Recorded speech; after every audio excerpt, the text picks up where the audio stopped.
As pessoas não estão prontas para colocar na prática a teoria que elas tanto desenvolvem. Elas são muito mais empenhadas a proteger os colegas de academia, mesmo quando eles cometem erros grotescos, como assediar alunos e alunas, casos de machismo e de racismo.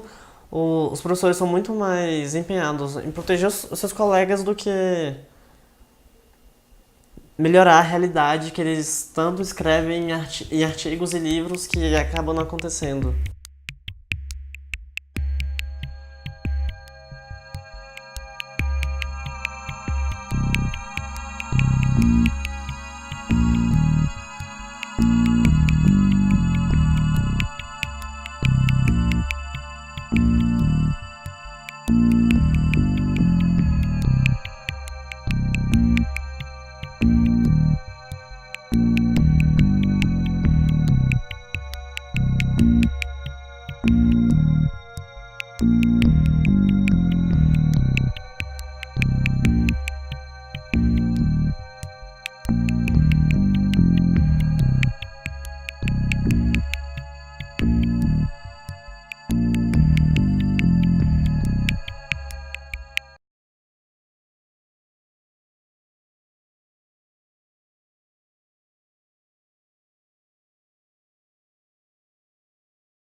Ao largo dessa passagem, eu encontrei muito, como eu posso dizer, os professores participam constantemente de uma batalha de ego, né? É foda, todo mundo é o doutor de não sei lá da onde, que é foda pra caralho, e todos os estudantes são os burros, estúpidos que estão ali adquirindo o conhecimento por conta da bondade do pesquisador que está ali dando aula, né? Eu já ouvi coisas bem desagradáveis, sei lá, fui tirar dúvida com o professor e ele mandou me matar por conta da minha dúvida. Você não ouve a palavra desculpa ou foi mal de um professor, né? Isso vem parte das relações de hierarquia. Pessoas hierarquicamente superiores a você raramente pedem desculpas, raramente são gentis. Eu tenho um amigo, Carlinhos, que tá, passando por um processo, porque uma professora foi racista com ele. Inclusive, ele tem vídeos no YouTube falando sobre isso. Uma professora foi racista, ele denunciou essa professora, e essa professora tá, pondo ele na justiça, dizendo que ele acabou com a carreira dela de professora. E, ele em relação a ela, sabe, ela tem muitos mais privilégios do que ele, porque ele é preto e tal, estudando ciências sociais, mó corre, né, pra estudar, fazer monografia. A professora foi uma escrota com ele só tomou uma atitude que é, legalmente possível, que é você denunciar. E essa mulher tá, correndo atrás dele agora, sabe? Perseguindo ele, sei lá, escrotizando ele. Mas eu já ouvi um pessoal da medicina e tal falar de alguns professores que simplesmente não passavam alunos cotistas, não passavam alunos negros, índios e enfim. E as secretarias, as coordenações não se posicionaram de maneira alguma e alunos ficaram reprovados, alunos pediram revisão de menção e conseguiram passar, mas existem professores que usam métodos discriminatórios, racistas como avaliação aqui e simplesmente os alunos não têm voz quanto a isso. Acho que realmente essa parada é meio pesada, porque existem professores acobertando outros professores, sim, nesse sentido. Eu não sei se tem algum caso assim mais específico, mas já ouvi falar de professores que, na real, tinham métodos de avaliação muito preconceituosos, muito discriminatórios, e que eles realmente eram muito acobertados, assim. Aconteceu momentos do gênero, meu orientador me chamar para almoçar, e ele, depois do almoço, a gente sentar e conversar, ele vê que eu estava mal, ele perguntou: você está passando por algum problema, fulano e tal, não sei o quê. Eu explicava os problemas da minha vida. E depois que eu expliquei todos os problemas, alguns problemas que eu tinha, obviamente eu não falei que um dos problemas era ele, ele virou para mim e falou: pois é, eu também tenho problemas na minha vida, mas eu não deixo isso afetar o meu trabalho. Tem professores, né, nem todos são assim, mas tem professores que simplesmente cagam para toda e qualquer necessidade do aluno. Então, assim, questão de prazo. Ele te exige tal e tal coisa em um determinado prazo. O mundo acaba se você não entregar. Mas se você entregar um relatório para ele corrigir, algum dado para ele analisar, e você precisa daquilo feito em um prazo X, ele está cagando pro teu prazo. Essa questão do o prazo dos doutores, né, eles vivem o mundo deles e o aluno que se foda. Tem um problema aqui no Brasil que é os velhos concursos de cartada, né? Você chega num concurso público, o concurso público para professor universitário é extremamente específico e, curiosamente, tem um CPF que fez uma tese de doutorado específica naquele tema. Acontece muito concursos de cartas marcadas. O sistema de contratação, apesar do servidorismo público, tinha que ser diferenciado nas universidades.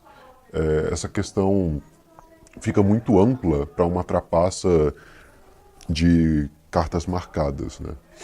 E também a grande questão de que a universidade ela tinha que ter sim um poder, isso vai contra a ideia do servidorismo público, de poder demitir os seus pesquisadores, demitir os seus funcionários. Porque na UNB mesmo, são N mil casos de professores que não publicam e que muitas vezes não dão aula direito, a ouvidoria não pode fazer nada, sabe? O aluno não tem muita voz quando trata-se de reclamar do professor. Até porque tem a velha questão da rotatividade de coordenação, né? O cara é coordenador hoje, ele vai dar uma costa num professor. Amanhã, esse professor que ele deu a costa pode ser o coordenador e fuder a vida do outro professor. Então, os professores acabam que se protegem muito. Sei lá, os professores acabam tendo uma imagem meio endeusada aqui, dependendo. Quando rolou uma parada da ocupação, tinha um espaço que estava obsoleto, né, dentro da faculdade de saúde, que supostamente, na verdade, era um espaço da faculdade de medicina, que estava obsoleto, estava claramente obsoleto. E um professor que estava aposentado há 13 anos era o suposto responsável pelo espaço. E eu fiquei sem entender aquilo, tipo, então um professor que está aposentado há 13 anos tem um espaço dentro do UNB, galera podia estar aproveitando para estudar, sei lá, até onde a imagem positiva de um indivíduo pode ser mais importante que o bem coletivo da formação desse pessoal. Ele berrou comigo, falando que eu era uma pessoa muito difícil de se trabalhar, que eu era teimoso pra caralho, que eu não sabia obedecer, que ele era meu orientador e meu chefe, eu tinha a obrigação de obedecer ele. E aí ele falou: e eu tô pensando em não te orientar mais. Sabe quais são as consequências quando o orientador fala, assim, nos 45 do segundo tempo que não vai mais te orientar? Você tem que conseguir um outro orientador. E com isso você tem que começar um trabalho de novo. Só que a bolsa não para de rodar. Então eu ia passar um ano sem bolsa, fazendo um outro mestrado e tudo mais. O que eu quero dizer com tudo isso? Nessas palavras, o que estava implícito? Ele estava me chantageando. Aquilo foi pura chantagem. A relação de pós-graduação, ela consegue ser extremamente abusiva, até porque não tem direitos trabalhistas, não tem vínculo trabalhista. Então, não tem para quem eu denunciar esses comportamentos que eu sofri. E também tem uma outra problemática brasileira. Os pesquisadores aqui são funcionários públicos, os quais não são demitidos por nada. Muita gente encalha na pesquisa, não faz mais nada, nem dá aula direito, mas nunca vai ser demitido. Um tratamento, por exemplo, desse, o que ia acontecer se eu denunciasse o meu ex-orientador? Ia acontecer que um coordenador do curso ia dar um puxão de orelha nele, a coisa ia se resolver da forma como se resolveu, porque querendo ou não eu denunciei, mas ia ficar por isso mesmo. E eu não acho que uma pessoa dessa devia ter um cargo que, em tese, não pode ser demitida, né? É um cargo permanente. Isso é um absurdo. Com os poucos professores que se têm um bom relacionamento, que são professores amigos, por assim dizer, eu pude perceber uma coisa em comum. São os professores que não esqueceram como é ser aluno. que não esqueceram os perrengues que eles passaram, que não subiram o ego de virar doutor, né?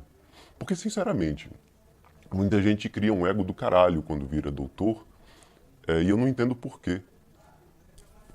Você fez um doutorado, tá? Você escreveu um papel de 200 folhas que quase ninguém vai ler, que foi importante basicamente só para você, e você fica se achando o rei da cocada preta só porque você é fluente em inglês e escreveu 3 papers aí que meia dúzia de gato pingado vai ler e fazer trabalho em cima disso. A batalha de ego é uma hipocrisia não justificada na academia. E que eu fico pensando, será que isso algum dia vai mudar? Será que vai ser necessário, tipo, eu estar nesses espaços e para tentar mudar isso? Porque existe também uma relação, uma distância muito grande e uma relação de poder muito forte entre docentes e discentes. Por mais que floreiem essa relação, falam, não, a gente está aqui em um patamar próximo, não é assim que funciona.